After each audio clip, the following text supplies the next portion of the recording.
भाइयों, बहनों, मित्रों, सीनियर सिटीजन्स एवं बच्चों, शाम का नमस्कार, वालेकुम सलाम, सत श्री अकाल एंड गुड इवनिंग। मैं doctor CB Chaurasia, MD medicine, DCS, physician, cardiologist एवं चाइल्ड स्पेशलिस्ट, इंदिरा नगर, लखनऊ में जनमंगल हॉस्पिटल में कार्यरत हूँ और यहाँ का एक प्रमुख सलाहकार हूँ। पिछले हफ्ते मैंने वायरल फीवर के बारे में आप सभी लोगों से कुछ बातें की थी।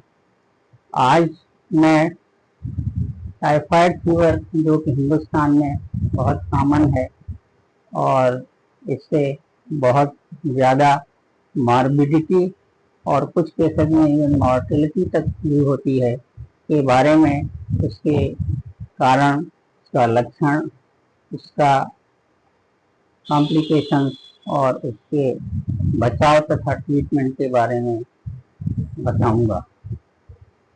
जहाँ तक सवाल है, टाइफाइड फीवर को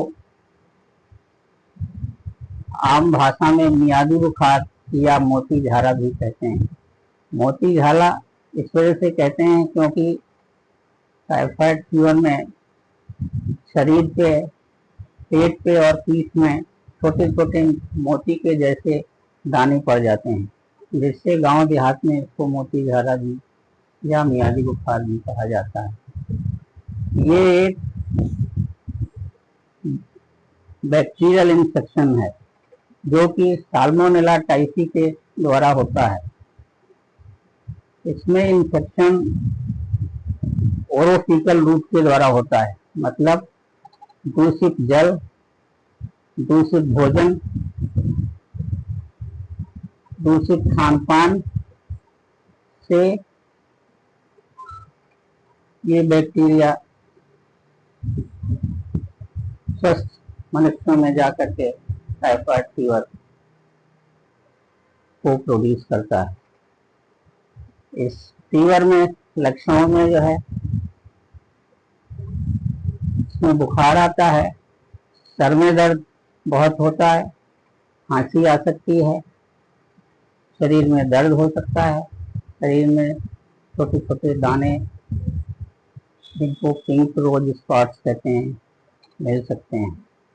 इसमें शरीर में रोगों से लड़ने की शक्ति भी कम हो जाती है।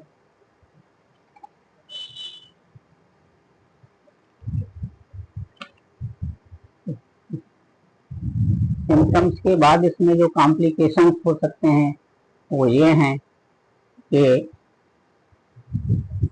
ये ब्रोंकाइटिस को कर सकता है, निमोनिया पैदा कर सकता है, ऑस्टियोमाइलाइटिस या हड्डी के इन्फेक्शन को कर सकता है, पित्त की थैली में इन्फेक्शन पैदा कर सकता है, डायरिया प्रोड्यूस कर सकता है, गैस्ट्राइटिस कर सकता है, और यदि यह इन्फेक्शन ब्रेन में फैल जाए तो मेनिंजाइटिस या इंकेफ्लाइटिस भी हो सकती है, जिसमें कि मरीज कोमा में जा सकता है और जान भी पेशेंट की जा सकती है।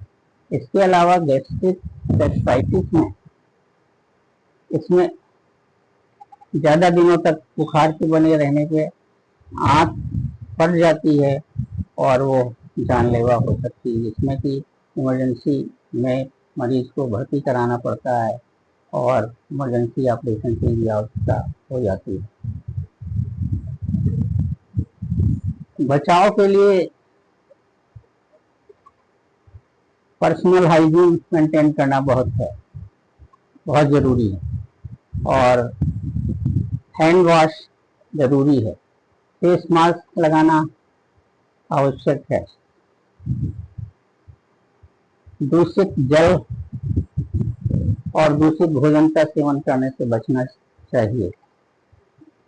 सीवर और जल की लाइनें ठीक होनी चाहिए ताकि दोनों का मिश्रण एक में ना हो सके और ये साल्मोनेला टाइफी उससे होते हुए शरीर के अंदर जाकर के टाइफाइड बुखार पैदा ना कर सके। अगर बुखार ज़्यादा दिन रहता है और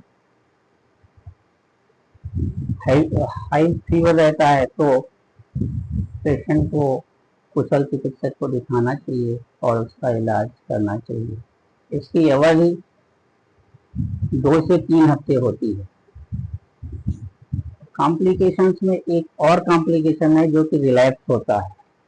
दवाओं के देने के बावजूद भी दोबारा से टाइफाइड बुखार हो जाता है, जिसमें कि फिर नई जनरेशन की दवाइयाँ डॉक्टर को देनी पड़ती हैं।